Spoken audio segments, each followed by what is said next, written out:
মানে যারা শহরে থাকবেন বা ঢাকা শহরে আছেন, ঢাকা শহর থেকে বাড়িতে ফিরছেন, গ্রামের বাড়িতে ফিরছেন বা নিজ এলাকায় ফিরছেন, তাদেরকে, এবং যারা এখনও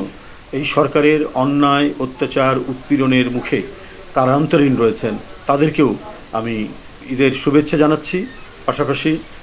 কারাগারে নির্যাতিত আমাদের রাজবন্দী বিএনপির যত নেতাকর্মী, তাদের প্রতি সহমর্মিতা জানাচ্ছি এবং তাদের পরিবারকে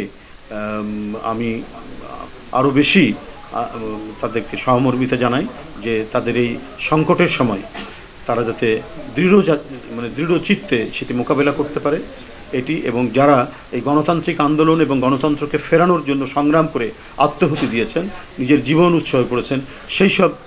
পরিবারের সকল সদস্যদের প্রতি আমিও সমব্যথী এবং তাদেরকে আমি আন্তরিক সমবেদনা জানাচ্ছি। পাশাপাশি যারা আত্মহুতি দিয়েছেন, জীবন দান করেছেন, তাদের আত্মার মাগফিরাত কামনা করছি।